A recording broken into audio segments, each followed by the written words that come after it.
Hey there YouTube people, sorry I haven't done a video for a long time. I think it's been about a year, but with the COVID situation I haven't really had much to say, to be honest with you. I haven't really felt like filming, so it's been a while, but I'm back now. So just a quick plug, if you haven't already subscribed, please do so.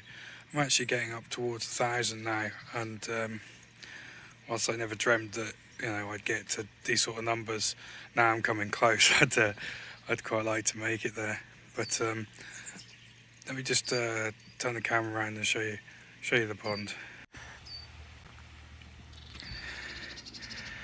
As you can see, we're having some pretty rough weather at the moment. Yeah, it's a bit of a shame I didn't film more, because I actually did some different upgrades last year and even attempted some koi breeding, but that didn't go very well. But I have more plans for this year. Just on the koi breeding front, I'd just like to say how sorry I was to hear about Mark Gardner passing due to COVID. In my eyes, Mark was a legend in the hobby and would be sorely missed. So my thoughts go out to his family. Like I said, I got some big plans for this year. My filter system is looking very sorry for itself over here. The enclosure I built around it really didn't work, and so I had good intentions to rebuild it, and I tore it down, but never did get round to rebuilding it before the weather hit.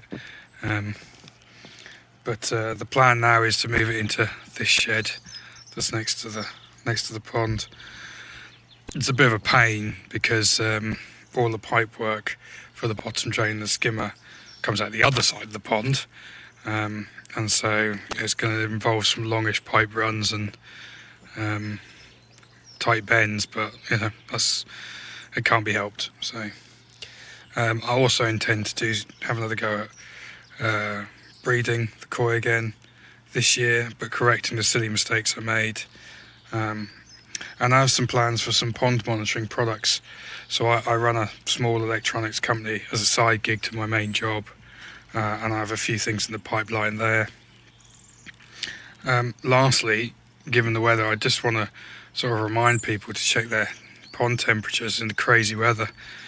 Mine was fine, around 6 to 7 degrees at the weekend, and when I checked it yesterday it was down to 3.3, which is too cold. So I've actually put the heater on to bring it back up to 6. Heating your pond is not just about keeping it up at 20 degrees or whatever. It's for me it's more around keeping it as a comfortable temperature for the fish, so we don't get any losses over winter times. Anyway, just a short one today, but I just thought I'd show you the pond, and I've got a few videos in plan, so speak to you again over the next few weeks. Cheers.